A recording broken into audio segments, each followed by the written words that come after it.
Hi, this is Asa, and welcome to my audio experience.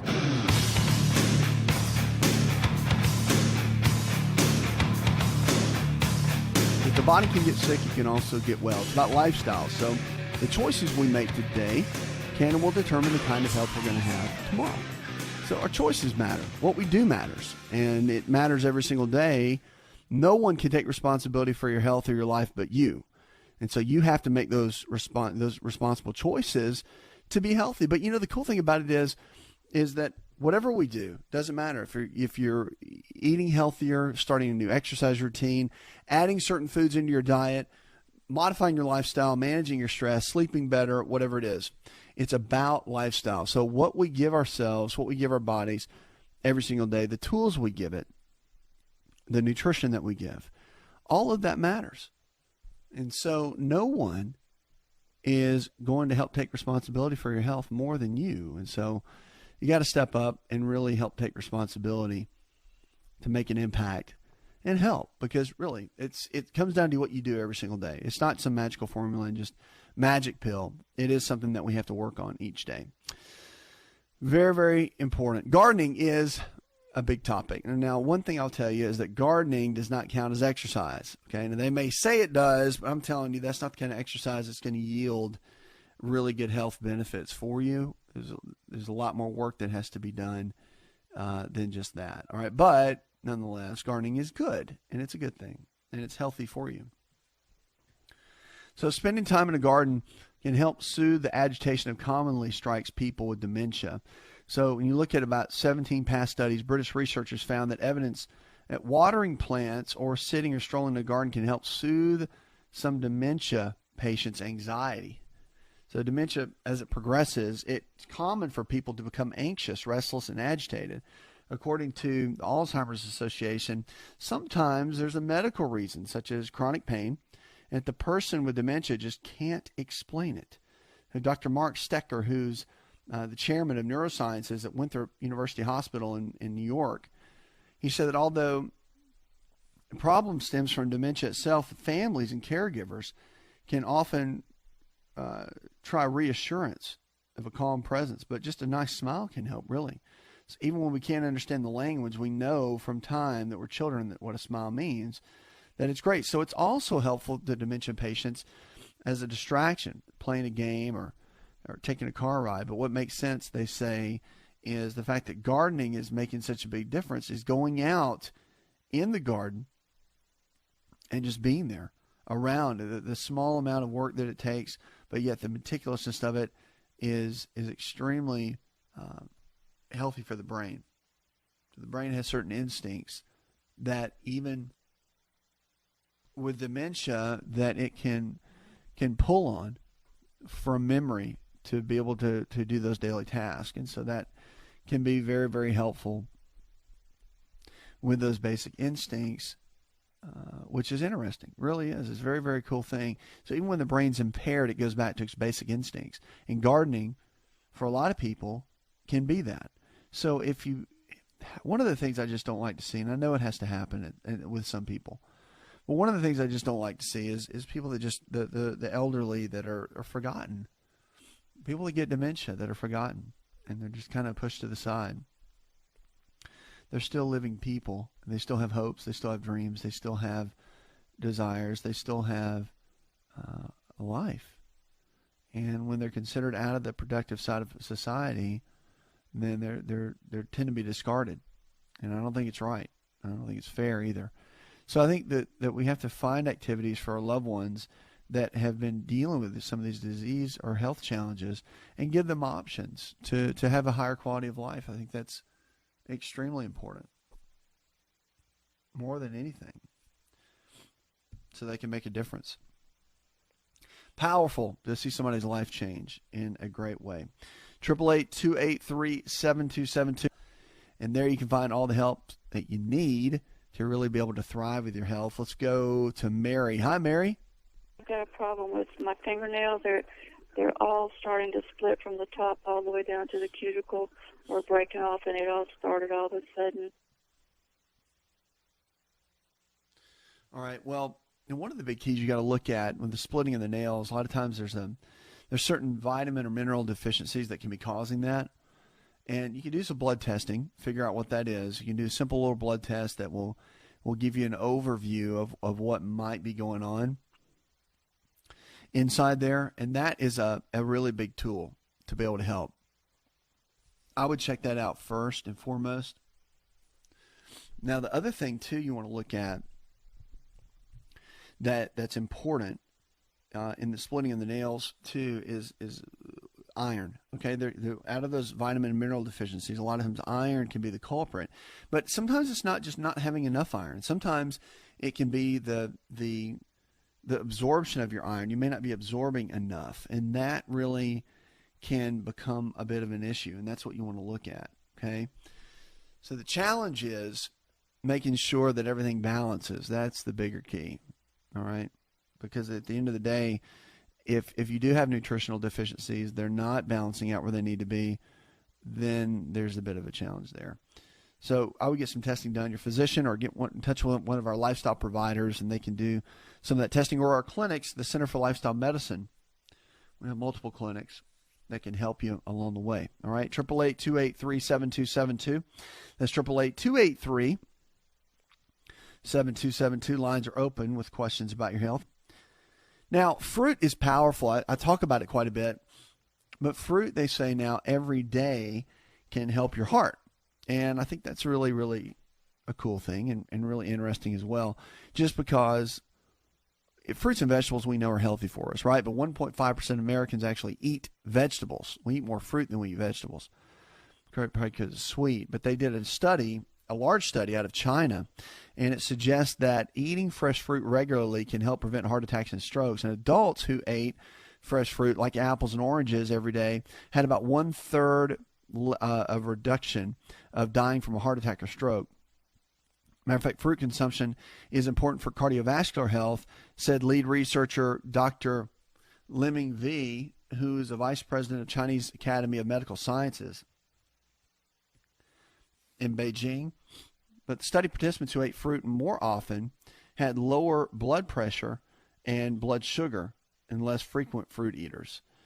So again, they did a study on this with about 500,000 adults aged 30 to 79 who had no history of heart disease, and fewer than 1 in 5 ate fruit on a daily basis. Over 7 years, those who ate the equivalent of roughly half a cup of fruit a day had significantly lower risk of major cardiovascular disease, a study found. This was on the New England Journal of Medicine. And the 2 U.S. experts weighed in on this. They said cardiovascular disease is the leading cause of avoidable and premature death globally. So previous studies have shown that diets high in fruit are associated with a lower risk of heart disease. Powerful. Sweet, delicious, easy to eat, and makes a tremendous difference in our overall health. 888-283-7272.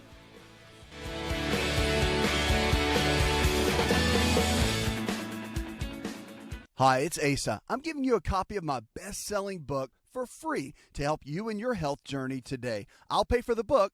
All you do is just cover the small shipping and handling costs. Go to asarx.com and get your free book today.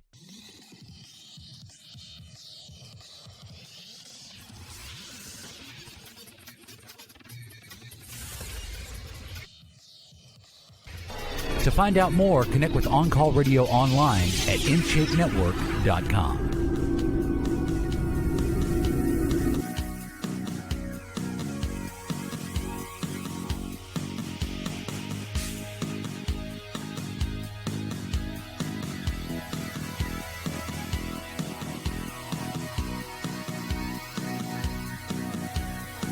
We're always here for you, each and every day. Your healthcare on demand. Because we're here, all original health programming, health and wellness and medical clinics called the Center for Lifestyle Medicine, where your lifestyle is your medicine. Providers to give you the care that you need. Natural organic supplements to be able to help you and support you along the way. Protocols, eating protocols, strategies, exercise protocols, how to get your health back, how to build your health back, all of that.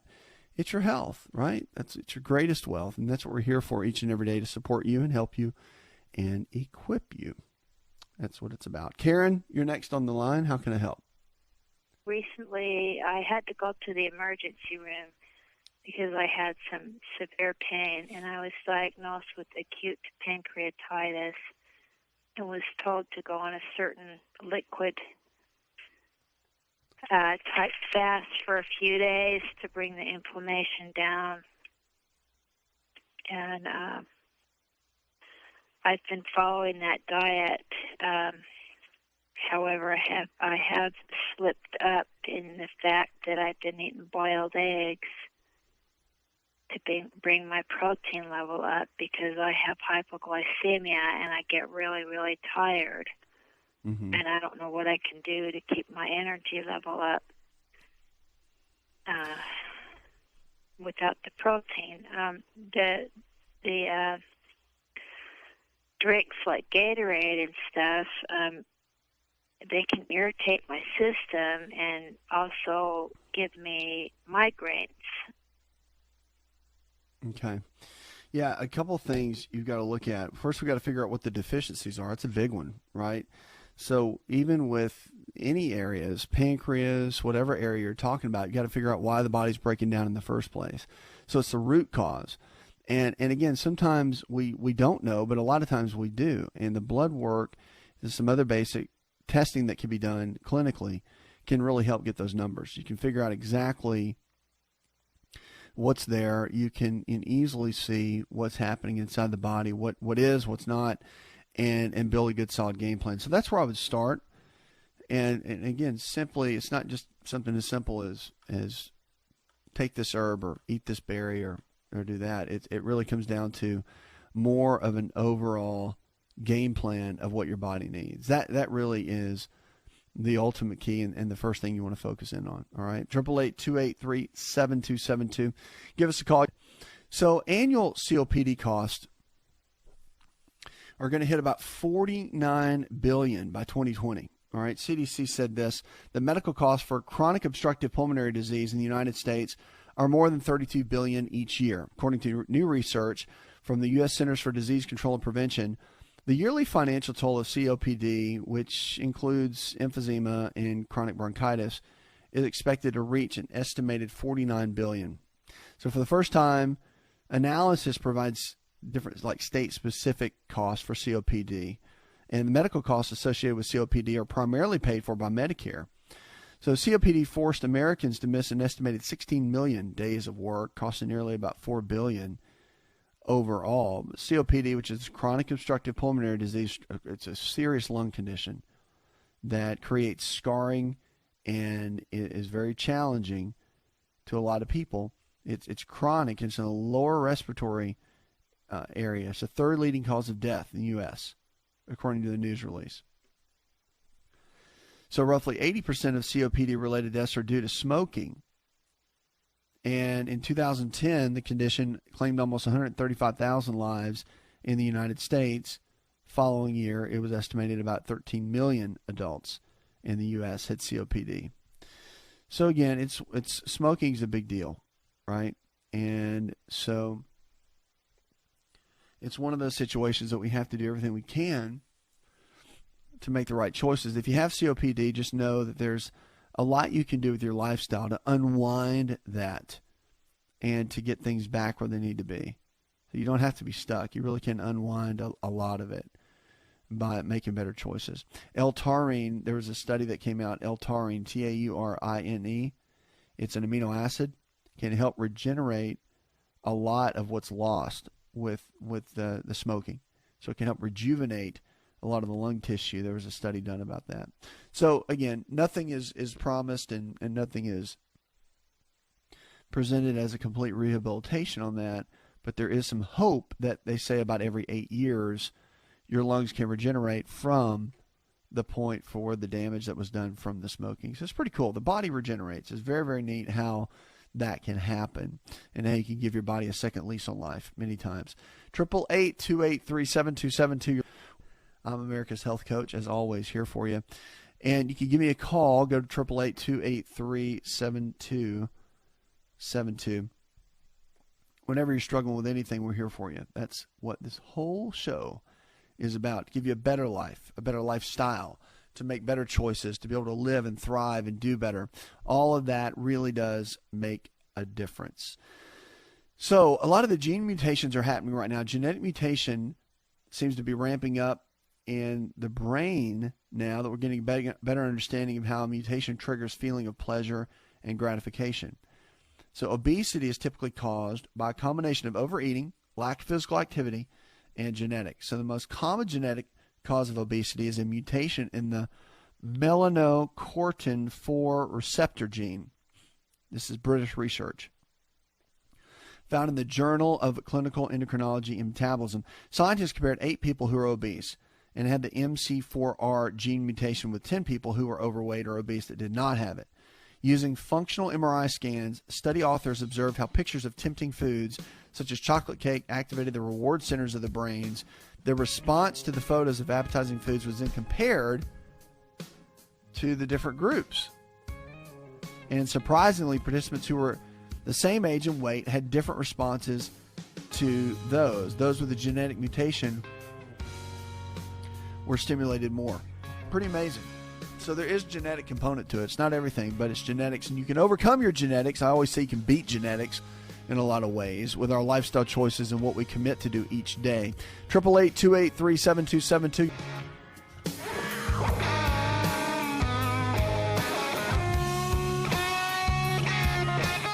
Did you know that you can listen to the Asa Rx audio experience on Spotify and Pandora?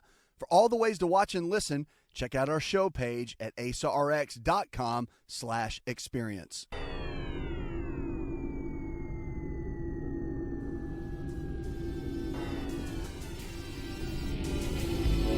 To find out more, visit the show online, InShapeNetwork.com.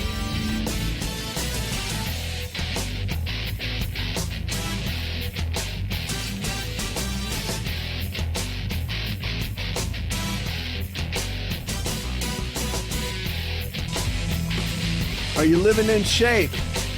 In Shape University is what it's all about. It's about getting your life in shape, whether it's exercise, getting moving, getting lean. A lot of people want to get the abs, the six-pack. They want to have fit and trim at the V, and they want to get rid of the hips and the thighs.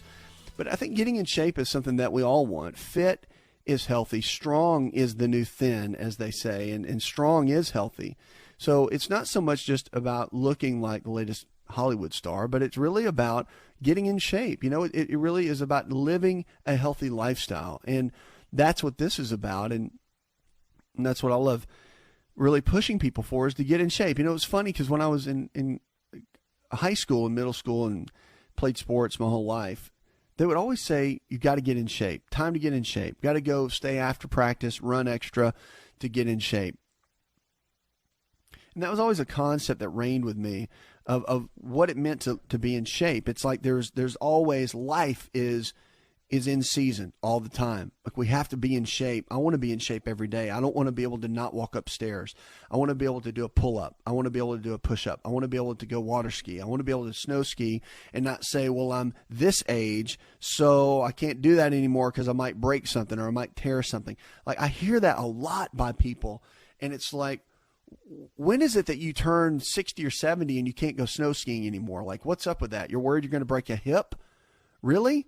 I mean, when I go and do these sporting things that I do, I snowboard. I'm a huge snowboarder. Love it. And water skiing and wakeboarding and do these these sports that I do that I really enjoy and I love. When I get out and do these things, it's interesting just to watch people and listen to people and how they really think.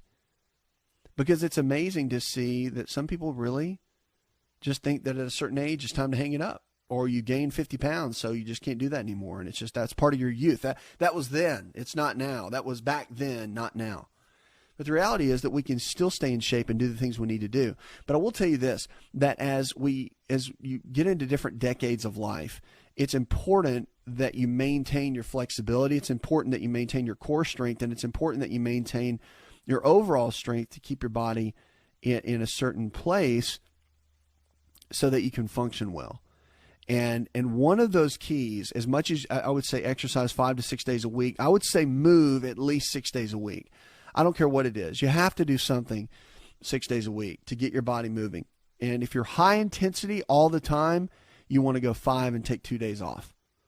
So I'm okay with that. If you really push hard, you can go 5 days and take 2 off. But you really got to get out and get moving. I mean, it is important. So what I want to talk about to help get in shape is kind of the opposite of that, is recovery. And I think it's something that we don't put enough emphasis on, but yet we need to, right? So even if you go to the extreme and you start exercising, I know people that work out 7 days a week, don't ever take time off. That's crazy. Your body can't handle that. So recovery is as much important to not get injured as it is. And this is to, if you're focused on losing body fat and getting lean and getting healthy, your recovery methods are as important as your workout methods. And it's important to get the two together. So recovery is everything. So I want to talk about what to do to really get the best recovery possible. Now, number one is you want to look at doing some things for sore muscles. So fitness-related sore muscle or muscle soreness is so common that it has a name. They actually gave it a clinical name. It's called DOMS, delayed onset muscle soreness. And so what happens is that the delayed onset muscle soreness sets in a day or two following a strenuous fitness routine caused by the microscopic tears within the muscle tissue created during an intense exercise activity. It's a cool, listen, here's the thing. I got to tell you, I'm addicted to it. I've been doing it since I was like 17, okay? And I am literally addicted to that DOMS. If that's my addiction, then I'm cool with that, all right? If I don't get that soreness on the second day, I will tell myself, you are a biggest wuss because you didn't push hard enough in your workout. You know, what were you thinking? How could you ever do, and this is such a funny comment. You may not relate to this at all, and you may thinking you're crazy. I cannot believe that. To be sore, that's why I don't work out, because I can't walk the next day. Well, then it's good that you can't walk the next day and you're sore and it hurts to sit down on the toilet. Like, get moving. It's better than sitting around and doing nothing. But really, if I don't have that soreness, then I feel like I didn't work hard enough. If I feel like I wussed out. I really do. So it's one of those things that we really have to focus in on. But DOMS is great. But here's the thing. If it lasts too long, I mean, I've had soreness like that last a week. And so if that soreness lasts a long time, it can really impede. It's too much. And you got to make sure you're recovering well enough and not being stuck in that, because you have to recover with this sort of thing. It's vital. You have to get the recovery in for your body, or your performance will suffer. And your performance suffers, you can get injured, and then you can't work out as frequently as you want to, and that's a big deal. So getting in shape, it's important to recover. So here's a couple of ways to improve your recovery. Number one is stretch.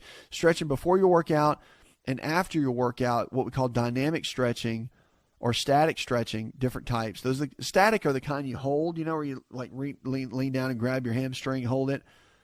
Or the dynamic is where you movement. Like if you reach down to touch your toes and come all the way back up, that's what we call a dynamic stretch. Static is where you hold it. So warming up before weight training is another big one too. You want to get on and do some kind of stretching and at least cardiovascular work, maybe 5 minutes of warm up before you get on the weights. I never walk into the gym and just start throwing the weights around. If you watch me, I go in, I'm very meticulous in the way I do this. I warm up for 5 minutes on a treadmill. I walk on an incline of about 5.5 and at about 3.7 miles an hour. And I stay at that pace for 5 to 7 minutes till I feel warm. Then I go over and I'll go to the dumbbells and I'll grab some little 5-pound dumbbells and I'll do all kinds of different range of motion with my shoulder.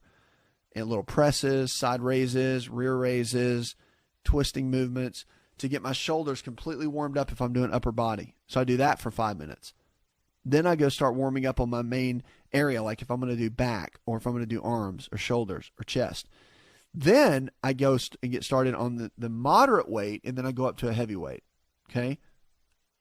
I do all that so I don't get injured. Okay? But that's important for recovery too. You want to hydrate too. Hydration is important. Half your body weight in ounces of water every day. And again, if you're sweating a lot, live in hot climates, you might want to increase that by about 25%. All right. Now, the workout with the correct form is important too. This is extremely important for not getting injured and recovering well. So you want to be aware of your posture. You want to make sure that whatever exercise you're doing, you've got great form. Great form. There's no heavy weight with sloppy form that's going to outdo lighter weight with great form as far as building a healthy, strong body. Just not going to happen. Now, some of the post-workout methods that are really good to get rid of sore muscles and to help recovery is cryotherapy. So jump in an ice bath, basically. You get into an ice bath and they have these actual locations now, like cryotherapy therapy clinics where you can go in. It's not really a clinic, but go in and you can do cryotherapy. They even have the cryotherapy machines you can get at home. Those are really good. So you want to do that right after a workout. They did all kinds of clinical trials on this and found that muscle soreness was reduced. Matter of fact, all your elite athletes do cryotherapy to recover. If they're training every day or having to perform every day, they do cryotherapy for about 10 minutes, and it just improves recovery in an amazing way. You want to heat up later in the day, too. A few hours after an intense fitness session, you can apply a heating pad or a heat source. So muscle tightness is a big part of that. So heating pads are really good. Pineapple or tart cherries. Check this out. Bromelain is an enzyme found in pineapples. It's got strong anti-inflammatory benefits. But recent research also said that anti-inflammatory power of tart cherries or tart cherry juice has also been shown to significantly reduce inflammation in the body. Pretty cool. So that's another tool you can use to really get in shape.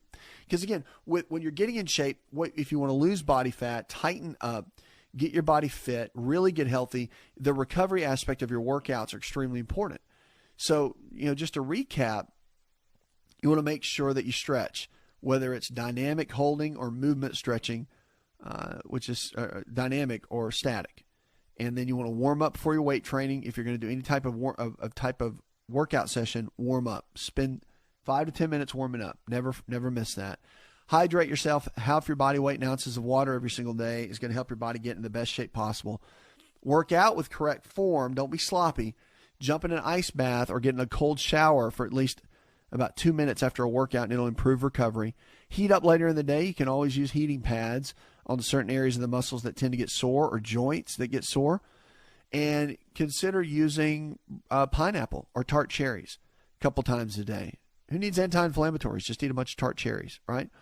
So your sore muscles, the day after your workout, you want to use them. Don't sit around and think my muscles are sore. The muscle soreness, we always say it kind of works itself out. That's not really what happens. But it helps the healing process of the blood flow. You can ice during recovery and massage therapy. Massage therapy, extremely important aspect for muscle recovery and recovery after workout. So elite athletes all use those. The cryotherapy, and it makes a huge difference in your overall health. So I would get started with some of these tools to really get your body in shape. More information is at our website. Go check us out there. If you look for a lifestyle provider, someone to kind of take you by the hand and teach you what this really means, check us out at our website or get to one of our clinics, the Center for Lifestyle Medicine, multiple campuses around the country where we can help you. We can coach people all around the world, plus all natural supplements and protocols at our website that you can check out, as well as our TV show, radio shows, and podcasts. We always love being with you to help you get in shape. Hi, it's Asa. I'm giving you a copy of my best-selling book for free to help you in your health journey today. I'll pay for the book. All you do is just cover the small shipping and handling costs. Go to asarx.com and get your free book today.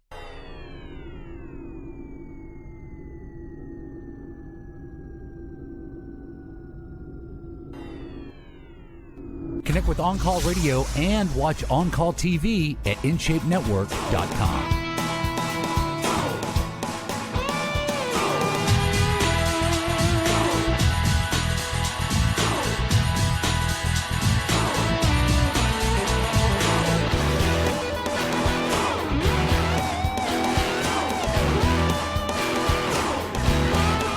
Lines are open, 888-283-7272. That's 888-283-7272. What are you struggling with? Let's talk about it. Your health, your life. Remember, if the body can get sick, it can also get well. That's the cool part of it. Our lifestyles are medicine.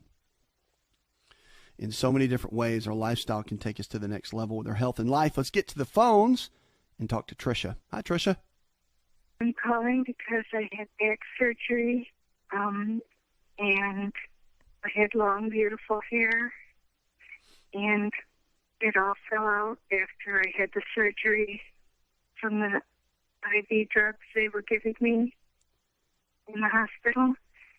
And I was just wondering, I think it's starting to grow back in now, and I was wondering what I could take to help it. Well, a couple things. We know that biotin is really good for the hair, but your omega-3 fatty acids are really important too. So cod liver oil is one of my favorites, but most fish oils are great, depending on the quality. Fish oil can be very, very helpful. And the other thing that really is great too, that you can check out and look at, is to take a look at, for your hair, probiotics, actually, because when your gut's healthy, everything in the body will be healthy. Zinc is really good too, and all your B vitamins, but biotin's a big one.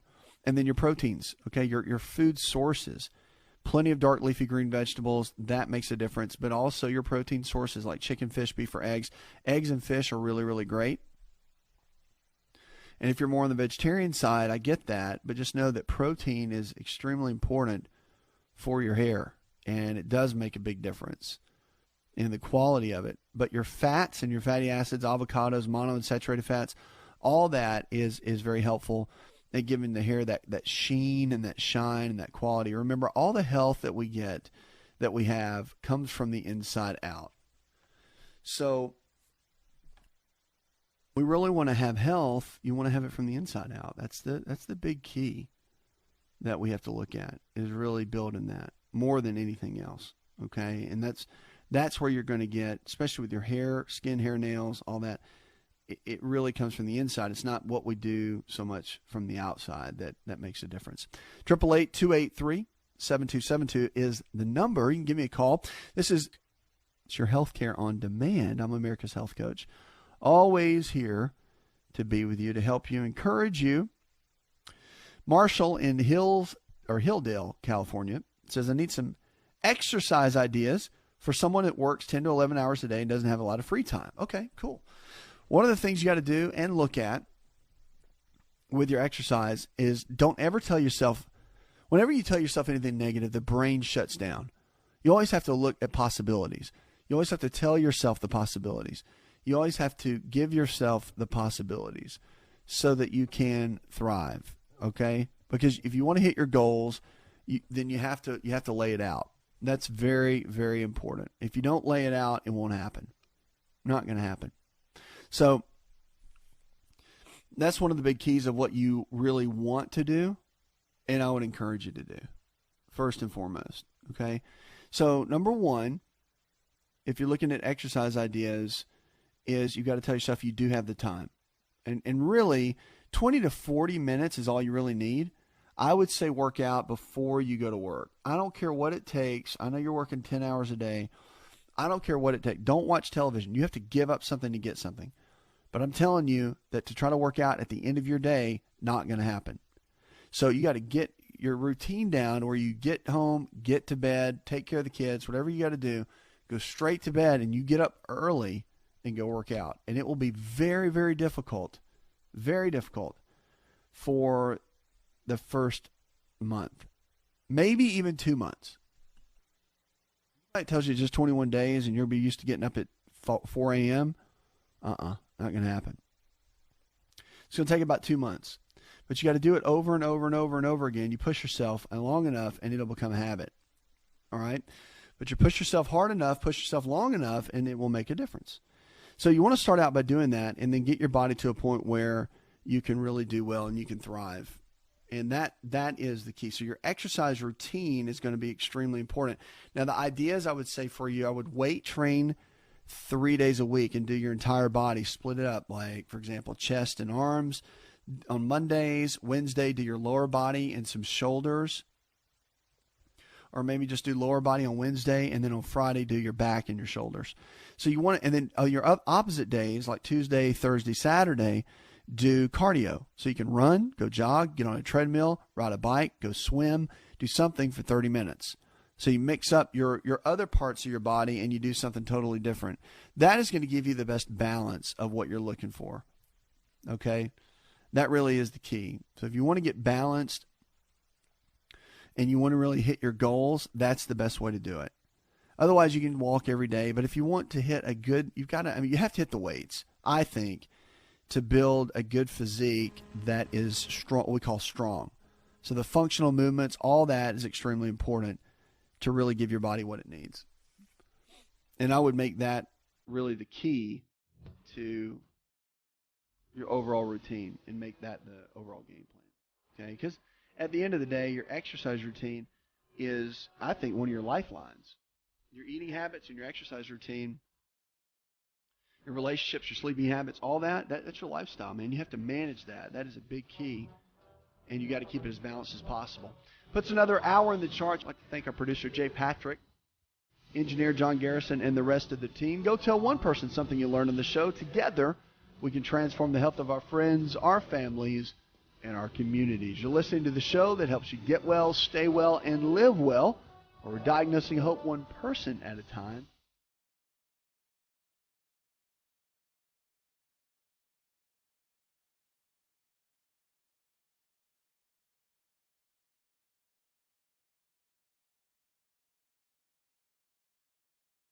Did you know you could listen to the Asa Rx audio experience on Spotify and Pandora? For all the ways to watch and listen, check out our show page at asarx.com/experience. Hi, it's Asa. I'm giving you a copy of my best-selling book for free to help you in your health journey today. I'll pay for the book. All you do is just cover the small shipping and handling costs. Go to asarx.com and get your free book today. This episode is over, but check episode notes for links to products and services you've heard about on this episode. Thanks for listening and subscribing. Please share the Asa Rx audio experience with others.